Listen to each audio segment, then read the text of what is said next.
ഒരുപാട് സങ്കടങ്ങളുണ്ട്. കർത്തവർക്ക് വേണ്ടിയാണ് ഈ കഥ. കറുപ്പൻ കാക്ക അതിലാവിലെണീറ്റ് വാഴക്കൈയിലിരുന്ന് കരയാൻ തുടങ്ങി. ഹോ, എന്തൊരു ശല്യം! സുഖമായി കിടന്നുറങ്ങട്ടൻ ഓടിച്ചെന്ന് തെറ്റാലെടുത്ത് കറുപ്പന്റെ തലമണ്ട നോക്കി ഒറ്റയ്ക്ക്. അയ്യോ, എന്റെ തല പോയേ!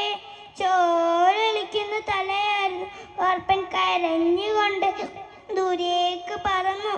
ഒരു പാറയിലിരുന്നു ഒച്ചത്തിൽ വീണ്ടും കരയാൻ തുടങ്ങി. എന്തിനാ കരയുന്നേ? പാറച്ചേട്ടൻ സങ്കടത്തോടെ ചോദിച്ചു.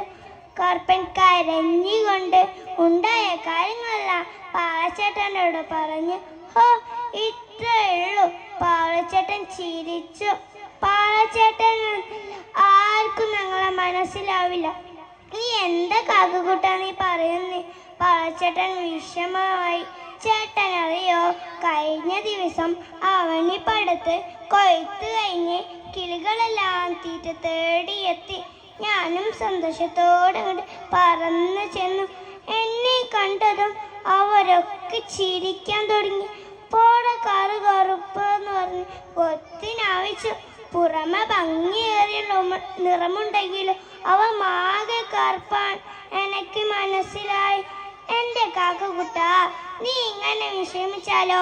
നീ എന്റെ നോക്ക്, ഞാൻ കറുത്തിട്ടല്ലേ? പറ പോലെ കറുത്തിട്ടെന്ന ചൊല്ലമുണ്ടേ. നീ നിന്റെ കാര്യം നോക്കി. ഉറങ്ങുന്നവരെ വിളിച്ചുണർത്തുന്നതും നാടുകൾ വൃത്തിയാക്കുന്നതും ആരാ? അതൊക്കെ പോട്ടെ, മനുഷ്യൻ ബലിച്ചോറെടുക്കാൻ കൈമുട്ടി വിളിക്കുന്നത് ആരാ? നിങ്ങൾ കറുത്ത കാക്കകളല്ലേ? ചീത്തകൾ കുത്തി വഴുപ്പുകളും ഏറ്റവും വൃത്തി വഴുപ്പുമുള്ളത് പാടുന്ന പോലെ കേട്ടിട്ടുണ്ട്.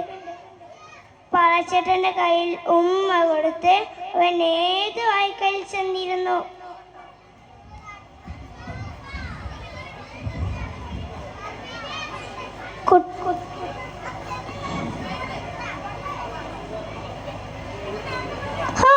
ഈ കുറ്റച്ചെറുക്കൻ്റെ ചോറൊക്കെ അടുക്കള പുറത്ത് വളച്ചിടരുത് എത്ര തവണ പറഞ്ഞിട്ടുണ്ട്.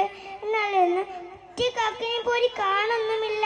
മുത്തശ്ശി കുട്ടനെ വഴക്ക് പറഞ്ഞ് കുട്ടന് സങ്കടമായി. കാക്ക വാഴക്കൈയിൽ കരഞ്ഞു നിൽച്ചു. കുട്ടന്റെ കണ്ണിൽ നിന്ന് മഴത്തുള്ളികൾ പോലെ ഒഴുകി വീണു.